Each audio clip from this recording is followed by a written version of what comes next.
कीजिए कि जितने लोग हैं सबका चमड़ा उतरवाइए, जितना पब्लिक है विधायक सहित, और जूता बनवा के विदेश में बेचिए, पैसा है उसी से राज्य चलाइए। यही तो ये दिख रहा है, इसका यही मानसिकता आपकी है। तो भी कई स्तर पर अभी भी आपने 1.5 गुना रजिस्ट्री शुल्क लागू किया, अल्टीमेटली तो पैसा सरकार के खाते में ही जा रहा है।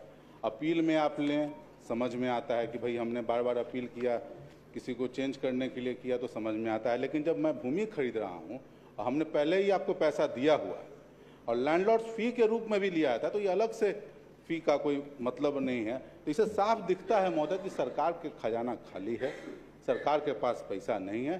तो एक अधिसूचना जारी कर दीजिए कि जितने लोग हैं सबका चमड़ा उतरवाइए, जितना पब्लिक है विधायक सहित, और जूता बनवा के विदेश में बेचिए, पैसा है उसी से राज्य चलाइए। यही तो ये दिख रहा है, इसका यही मानसिकता आपकी है।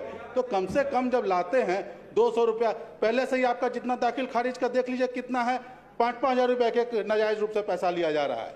कहाँ गया? वो तो नाजायज रूप से पैसा ले रहे हैं, तो और उसमें 200 रुपया बढ़ा दिए कि नाजायज ले रहा है तो जायज़ भी हम बढ़ा दें।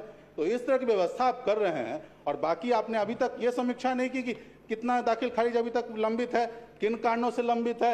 एक दाखिल खारिज खत्म कर देता है तो आगे बढ़ जाता है, उसका खर्चा डबल हो जाता है। तो इन सब चीज़ों पे सरकार को ध्यान देना चाहिए। तो 200 रुपया बढ़ा के ये अपने आप को महान समझ रहे हैं। हम चाहते हैं कि जनमत से आग्रह करने के लिए इसको भेजा जाए। प्रश्न है कि बिहार भूमि दाखिल खारिज